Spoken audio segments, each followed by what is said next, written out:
Welcome to episode 408 of Salcedo Paranormal, and tonight I am sharing true paranormal stories from the web. As always, you can find all episodes of the show, along with links to social media and other ways to contact me at the podcast page, and that is salcidoparanormal.podbean.com. That's SALSIDO paranormal.podbean.com.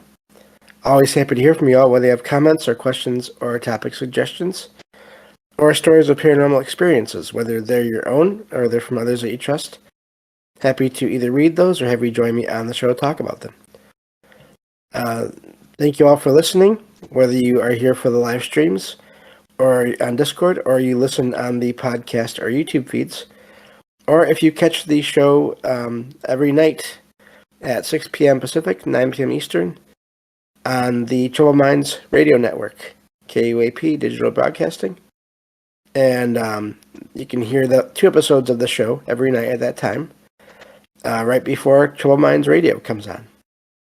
And as always, I want to thank Michael Strange, host of Troubled Minds Radio, and Rohan Liam Martin of the Exile Minds podcast, for putting the show together and putting it up online.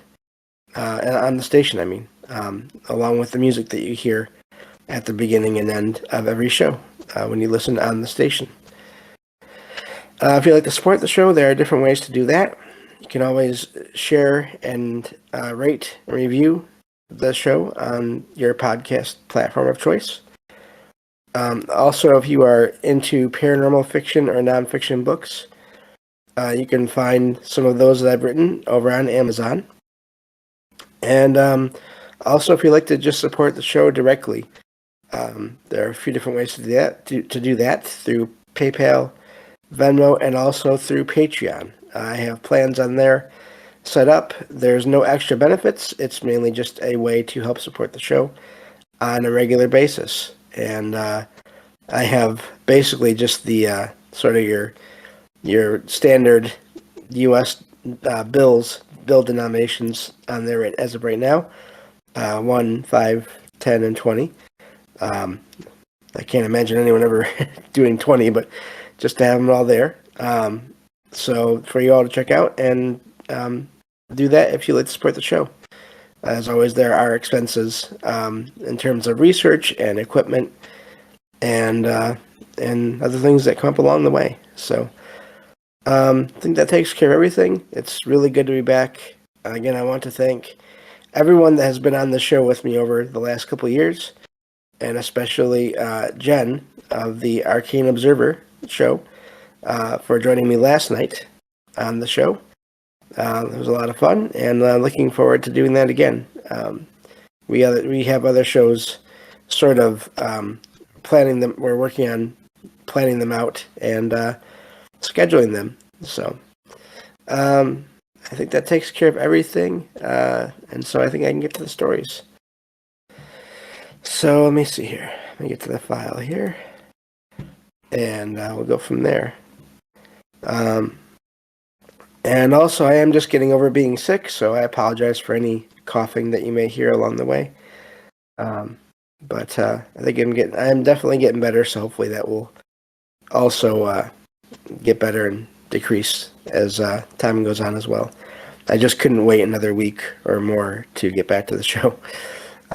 Needed something to do. So this first story says, even though I love walking in the woods, this has led to some strange experiences, including the one I am about to share. One day, while on a hike into the woods, I noticed that all of the sounds of nature had gone quiet, even though it was a beautiful day out. Not long after this, as I went deeper into the forest, I came across a woman dressed all in white, standing at the edge of a clearing.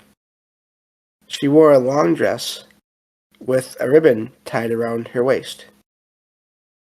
Wondering what she was doing there, thinking she may have been in some kind of trouble or lost, I slowly walked toward her. But before I could say anything, she vanished right in front of me. As if the air had rushed to fill the space where she had been, I heard leaves rustling. Although this startled me, I felt like I was supposed to follow her.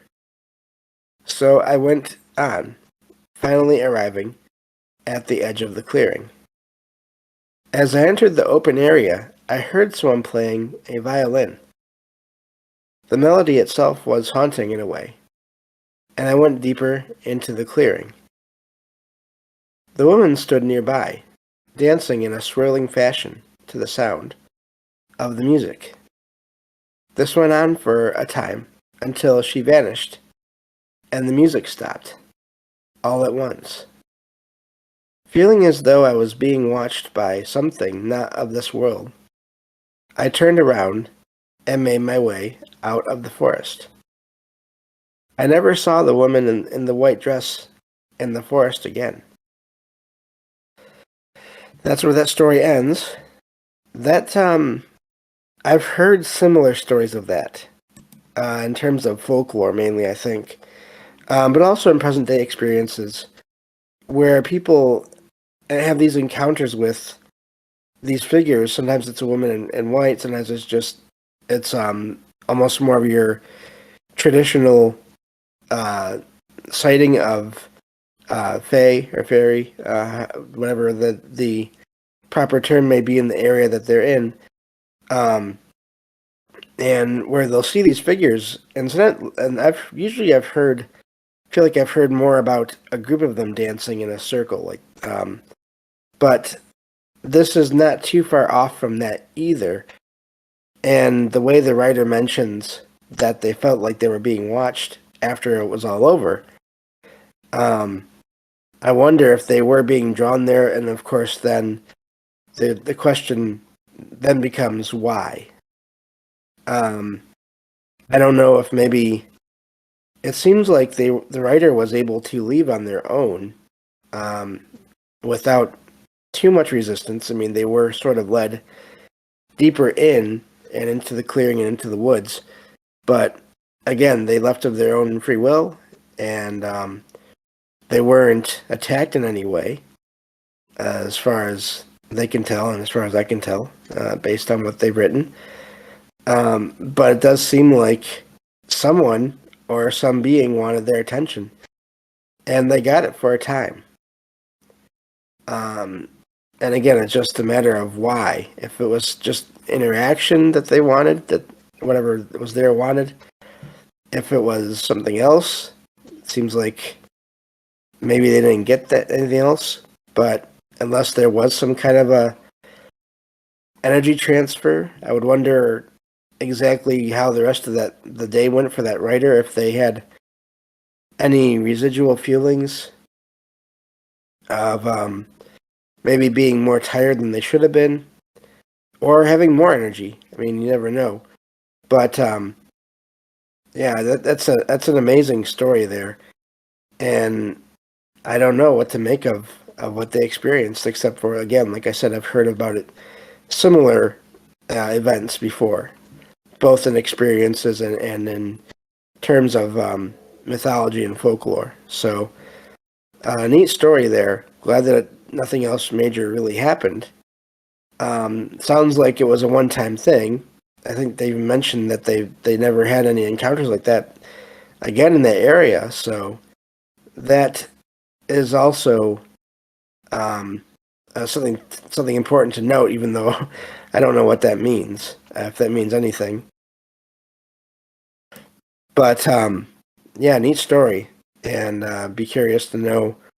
Obviously, the writer doesn't say, and so that's okay. But I'd be curious to know where this was at, and sort of the history of the area, and maybe about what other experiences people may have had there as well, if anyone did. I would think over time, unless whatever this was just literally passing through, you would probably find more experiences there. More reports if you dug deep enough into. I mean, you'd probably have to go to that area in person and talk to everyone there.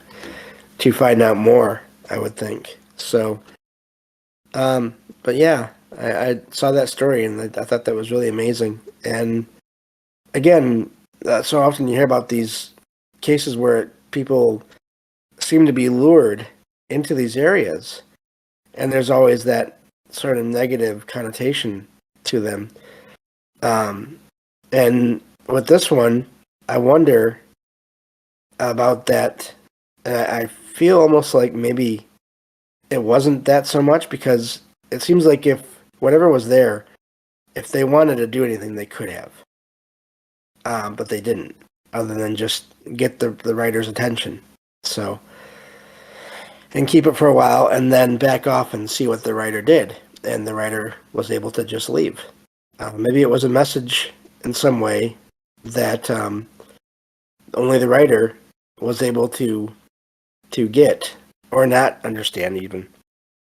But yeah. Anyway, I think that's all I have on that story there. Moving on to the next one. Let's see here. Okay. This one says, this is a short one, but it's amazing in a way, so I wanted to share it.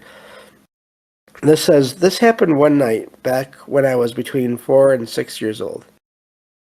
I woke up at some point during the night to see a figure made of shadow standing at the foot of my bed.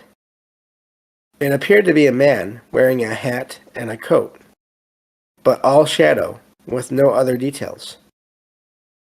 I blinked at it a few times, trying to figure out what I was seeing. Although I was confused, I wasn't frightened.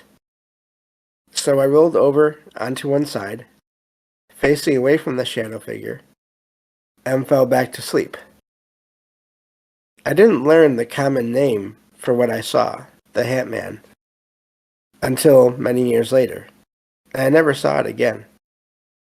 And that's where that story ends. To me, that's an amazing, just an example of a non-threatening encounter with whatever these figures are. Almost, in a way, it's almost, I mean, not that there is such a thing, I don't think, but textbook. It's a sort of a common series of events there.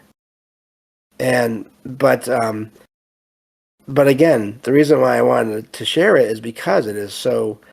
There are so many stories that are just slight variations of that experience that I thought it was really neat because, again, if you pay attention to the things out there, the paranormal reality shows, the most popular things online in terms of paranormal, those so often the stories that rise to the top are the ones where the people feel threatened by whatever they're seeing or sensing, and this one you don't get that, and I like that. I wonder, of course, as always, why these figures are there, why they appear, and then how they are able to be there, and then have the person sense them is the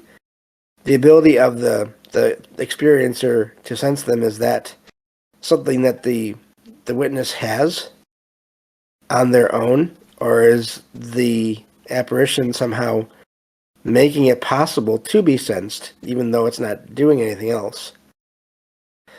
So many questions there as far as variables, and as far as how and why and all those things. But again, just a common sort of a sighting of one of these shadow figures, and specifically one of these hat men, the ones that seem to have a hat on their head, where it's not just the shape of the person on its own. So, but yeah, I just I like some of those stories in a way because of how common they are in the larger scheme of the paranormal. And it may sound weird to someone that maybe hasn't looked into all this too much for me to say common. And that's not meant as a negative term to dismiss any of these experiences either. It's just more, I guess, common is probably not the best word. Frequent or frequently experienced events here is probably a better way to put that. And so, yeah, I think every once in a while it's good to share one of those stories. I always do love the experiences where it seems like nothing I've ever heard or read before. But I like these sort of more well-known stories that fit certain patterns within the paranormal as well, just for those reasons. So, moving on to the next story here. And let's see here. Okay. This one says, back when I was a kid, maybe somewhere between the ages of 6 and 8, I saw something that I still can't explain. I was waiting at a bus stop with my mom. She was having a conversation with a friend of the family who was also waiting at the stop, along with others, and I was watching the traffic go by. That's when I saw a bicycle moving down the street, but without a rider. It went by at a decent speed, with the pedals moving, as if someone was really riding it. I watched it pass with my mouth wide open in shock. But apparently, I was the only one to notice the strange occurrence. Everyone was busy talking, either with each other or on their phones. And I was so shocked that I didn't tell my mom about what I had seen until later that day. And when I did, she wrote it off as a hallucination. Although I don't know what I saw, I still hope that I will find a logical explanation at some point. And that's the end of that story. So, I hadn't really planned it this way, but here you have almost exactly what I was talking about. You have one story about an experience that many people claim to have had, and with the shadow figure there. And so, and if you look it up online, shadow figure, you can find any number of stories of experiences that will match. Maybe with only a few details different here and there. The one I shared just before this story. But then you have this story where it's in the middle of the day and you have one witness, even though they're with a whole lot of other people, and they're a kid, which means their perceptions maybe have not been changed by sort of popular culture or society's ideas as to what can and can't exist. And they see this bike going down the street, but without, as far as I can tell, a rider. Now, the first thing I thought of as far as sort of trying to figure out what this was, I don't think this could have been a remote control of some kind without someone following at a distance to control it. And even then, to do that, it seems like the technology required to pull this thing off would be quite a bit. And then, of course, the more complicated that gets, the more you have to ask why would anyone do that. And then also for no one else to have to notice this at the same time. It seems like someone on the street somewhere would have had this experience as well. Or maybe they did, but they just wrote it off as they were imagining things, too tired, too much work, any number of things. I wonder if anyone else in the area saw that same thing and just never mentioned it. And if they didn't know that the writer, who was a kid at the time, then why would they bring it up to them? They wouldn't even know that the kid maybe had this experience.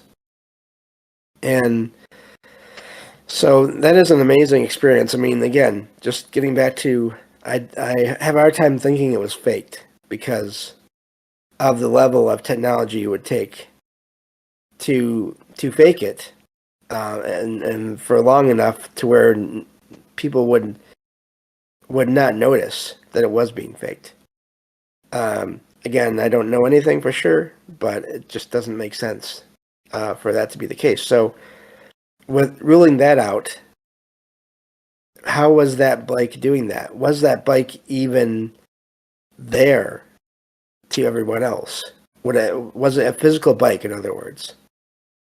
Um, or was it somehow not there in the physical sense? Maybe the writer, the kid at the time, was picking up on something weird going on there, but all their mind was able to process was the bike. But there was some being on it, manipulating it, or making that image of it as it was passing, sort of either as camouflage or, of course, as maybe to get the child's attention. Again, why, I don't know, but the just the whole experience is just amazing to me. And I would think also if it was, I mean, if it's a bicycle, eventually I would think it would fall over or get hit by something if it was just going somehow on its own for any length of time. Again, just I've been trying to, the day of and then tonight now, I've been trying to figure out what this could be, and I can't think of anything. So that's an amazing sighting there. I don't blame the writer for still having that memory in their mind. How many ever years later it's been, because just that visual is an amazing one. It seems like something from the movies, like something you would see on TV.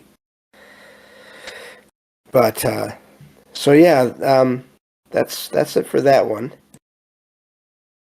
I think that's basically all the time I have for stories for today. But as far as just future shows, looking at this the rest of this week, today through Wednesday night. Tomorrow I'll be covering paranormal news, and on, let's see here, it would be Tuesday. I'll be covering or sharing more true paranormal stories on the web. I'm going to get back to doing a book review of some kind once a week again, because first of all, I enjoy that, and second of all, it's I'm reviewing books I've already read, so that's a little bit less research heavy on my part, which I sort of like with all the other research I do throughout the week. So, and then probably Saturdays will still be the topic-based episodes as well. So, and then of course there will always be the possibility of shows being different, depending on what works best for guests as I have them on the show. And so looking forward to next month's roundtable. I don't know who exactly is going to be on that one yet, but looking at doing another true paranormal stories from the web roundtable. So thank you all for listening, and I will talk to you all tomorrow on the next episode of Salcedo Paranormal. Take care, everyone.